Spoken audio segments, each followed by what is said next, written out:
Sebuah daerah kumuh di Korea Selatan. Hidup seorang pria. Ia sangat jarang berbicara. Tetangga di lingkungannya tak berani mendekatinya, karena menganggap ia aneh. Tetapi pria ini tidaklah jahat. Seorang ibu-ibu memarahinya tanpa alasan. Ia hanya menurut dan tidak bertengkar dengan ibu itu. Apa yang dibicarakan tetangganya tentang dirinya, ia tidak pernah peduli. Rumahnya selalu dalam keadaan gelap. Tetapi di tengah kegelapan itu, ia selalu tahu jika ada orang yang bersembunyi di dalamnya. Seorang gadis kecil berjalan keluar dari kegelapan. Ia adalah satu-satunya yang berani mendekati sang pria. Tidak hanya begitu, gadis kecil ini selalu mengikutinya dan mengajaknya berbicara. Berbicara kepadanya tentang banyak hal. Pria itu tidak pernah menjawabnya. Tetapi ketika ia tahu bahwa gadis kecil ini kelaparan, pria itu pun memberinya makan. Kemudian ibu gadis itu datang mencari anaknya. Tetapi sang gadis tidak ingin bertemu dengan ibunya dan meminta bantuan pria itu untuk bersembunyi. Pria itu pun membantunya. Ibunya mengobrol dengan sang pria dan sambil menggodanya. Sebenarnya pria ini sangat tampan. Tapi sang pria tidak menanggapi godaannya. Wanita pun pergi. Anak itu tidak pernah bercerita tentang ibunya. Tetapi pria ini tahu bahwa ibunya mungkin menggunakan narkoba. Anak gadis ini sangat kasihan. Hidup dalam kesepian dan ketakutan. Ia butuh cinta kasih dan rasa aman. Suatu hari ia diganggu oleh teman sekelasnya. Ia bertemu dengan snack pria dan meminta bantuannya. Tetapi pria menolaknya, gadis pun sangat terluka. Ia meneteskan air mata dan berkata kepada pria itu, jika sang pria pun ia benci, maka tidak ada lagi orang yang ia sukai. Kata gadis itu sambil menangis. Di malam itu, gadis itu pulang ke rumah, dan melihat ibunya ditangkap oleh seorang pria. Ibunya bahkan disiksa. Kelompok orang ini sangatlah kejam. Ternyata ibu gadis itu mencuri barang mereka. Mereka datang untuk meminta barang. Sang ibu tidak tahan dengan siksaan, dan memberitahu lokasi di mana ia menyimpan barang. Pada siang hari, wanita itu menggadaikan sebuah kamera, dan barang itu ada di dalamnya. Kebetulan pegadaian itu milik sang pria.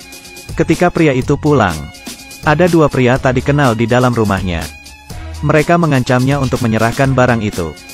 Pria itu hanya menyerahkan dompetnya. Mereka tertawa. Pria itu dengan cepat merebut pisau dari tangan mereka. Mereka pun terbengong. Rekannya pun datang menghampirinya, dan kemudian dipukuli oleh pria itu. Tetapi tidak peduli seberapa hebatnya sang pria, sandera ada di tangan mereka.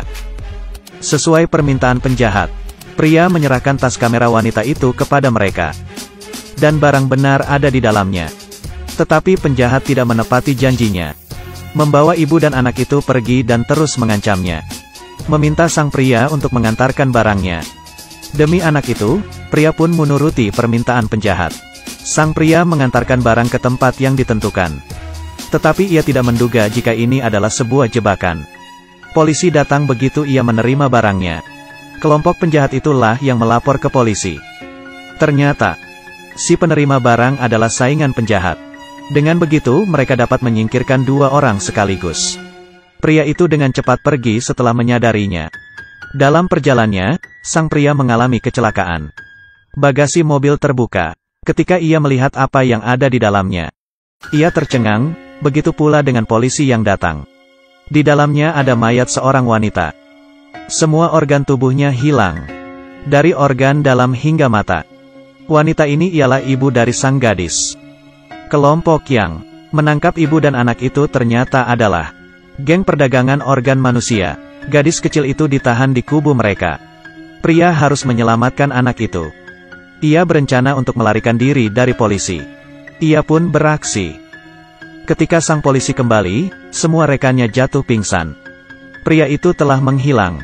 Dari pantauan CCTV, pelakunya adalah pria itu. Dari ruang interogasi sampai depan pintu, semua polisi yang sedang bertugas berhasil digiring. Hingga keluar dari kantor polisi. Hanya dalam waktu 4 menit 30 detik. Polisi segera menginvestigasi identitas pria itu. Ternyata sang pria adalah mantan agen intelijen. Bahkan pernah menjabat sebagai instruktur. Fakta ini mengejutkan polisi. Pada waktu bersamaan, pria berhasil menemukan orang yang dapat memberikannya informasi. Tetapi orang-orang ini tidak menghiraukannya. Sang pria pun mengambil tindakan. Ia mengalahkan semua pengikutnya. Dan orang itu pun hanya bisa memberitahu lokasinya. Pria bergegas ke lokasi. Tetapi penjahat itu telah pergi. Hanya bersisa para bawahannya. Salah satu bawahannya menantang sang pria. Dalam sekejap langsung ditaklukkan oleh pria. Sang pria mengetahui dari bawahan penjahat bahwa gadis kecil itu masih hidup. Ketika ia hendak pergi, pembunuh geng penjahat muncul dan membunuh bawahan itu. Sang pria bertarung dengan si pembunuh. Di tengah keramaian, sebuah pertarungan berdarah akan terjadi. Tetapi ketika pertarungan akan dimulai, bos penjahat menghentikan si pembunuh. Ia memandangi pria itu, memberikannya sebuah ponsel dan pergi. Sang pria mengambil ponsel dan mengejarnya. Tetapi kondisinya yang sudah tertembak tidak memungkinkan ia untuk berlari. Ia merebut sebuah mobil. Dalam perjalanannya, ia menerima telepon dari penjahat. Pria itu bertanya alasan ia membunuh wanita itu. Penjahat mengatakan karena wanita itu telah menyelamatkan 3 orang. Kemudian sang pria menanyakan nasib gadis kecil itu. Penjahat berkata bahwa gadis kecil itu telah mati. Sang pria murka. Gadis kecil itu adalah orang terdekatnya. Sang pria akan membalas dendam. Lukanya terus mengeluarkan darah. Pria pergi meminta bantuan kepada temannya untuk mengeluarkan peluru dari tubuhnya tanpa menggunakan anestesi. Rasa sakit yang luar biasa. Sang pria menahan rasa sakit. Dalam keadaan linglung, ia teringat masa lalunya. Saat itu ia baru saja pensiun dan memiliki seorang istri yang sangat ia cintai. Juga seorang anak yang akan segera lahir.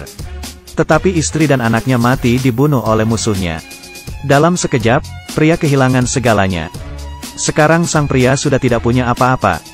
Orang yang kehilangan segalanya lah yang paling mengerikan. Sekarang kelompok penjahat itu berhasil memprovokasinya. Melakukan hal-hal kejam yang tidak manusiawi. Demi anak gadis itu, sang pria harus bangkit dan berjuang. Ia memotong rambutnya yang panjang itu. Sekarang ia tampak berbeda. Ia mengenakan jas hitamnya, mengambil pistol dan pergi mencari penjahat. Dengan keterampilan detektifnya, ia dengan cepat menemukan lokasi si penjahat. Di sana ia melihat adik laki-laki si penjahat. Adiknya itu telah membunuh banyak orang, memproduksi narkoba dan memperdagangkan organ. Sang pria pun mulai menyingkirkan para bawahannya. Adik si penjahat berniat melarikan diri. Tetapi kakinya tertembak oleh sang pria. Sang pria bagai pahlawan di tengah kegelapan.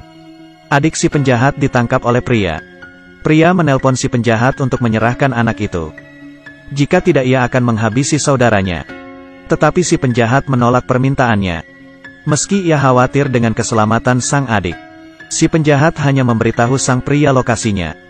Setelah menutup telepon, ia memerintah bawahannya untuk menghabisi anak itu. Si penjahat bahkan tidak tahu bahwa dirinya berada di ambang kematian. Akan tetapi, saat dokter bersiap untuk menghabisi anak itu, tiba-tiba si pembunuh teringat akan peristiwa beberapa hari lalu.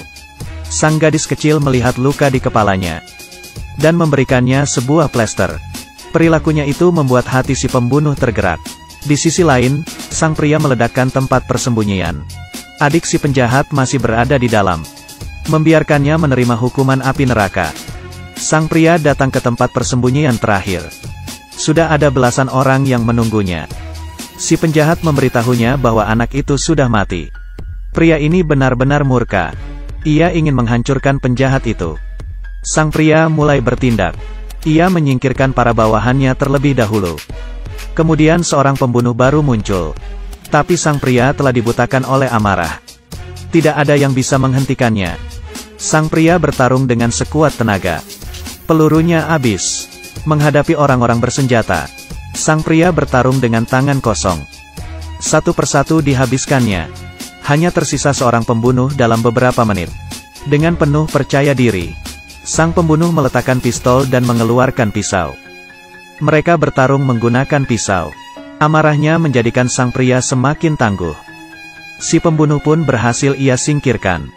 Si penjahat bersiap untuk melarikan diri. Sang pria menembak dan meledakkan ban mobilnya. Ia kehilangan kendali dan menabrakkan mobilnya. Si penjahat tahu bahwa ia tidak bisa kabur lagi. Jadi ia segera menelpon polisi. Ia lebih memilih ditangkap polisi daripada mati di tangan pria itu. Sang pria naik ke atas mobil, menembaknya langsung. Tembakannya tidak bisa tembus. Ternyata kaca mobilnya anti peluru. Penjahat berteriak di dalam mobil. Sang pria tidak berbicara, hanya berdiri di depan kaca, mengarahkan pistol ke kaca mobil, dan terus menembak pada posisi yang sama. Setelah beberapa tembakan, kaca anti peluru pun pecah. Si penjahat sangat ketakutan. Peluru terakhir pun menembus kepalanya. Pria berhasil membalas dendam. Tetapi anak itu sudah tiada, semuanya pun tidak berarti. Terakhir sang pria berjalan keluar. Ia menodongkan pistol ke kepalanya. Tiba-tiba ia mendengar suara yang familiar. Ia menoleh ke belakang. Anak itu masih hidup. Ternyata si pembunuh itu memiliki niat baik. Ia menghabiskan dokter itu dan melepaskannya. Sang pria memberitahu anak itu untuk tidak mendekatinya. Takut akan anak itu terkena darahnya. Anak itu berlari menghampirinya, memeluk pria itu sambil menangis. Pria yang berwatak baja itu meneteskan air matanya. Tak peduli berapa banyak darah yang ia tumpahkan, ia tidak akan pernah meneteskan air mata di depan lawannya. Air matanya hanya akan menetes untuk orang yang ia cintai, karena berasal dari lubuk hatinya yang terdalam. Berikut film yang kami bawakan. Terima kasih.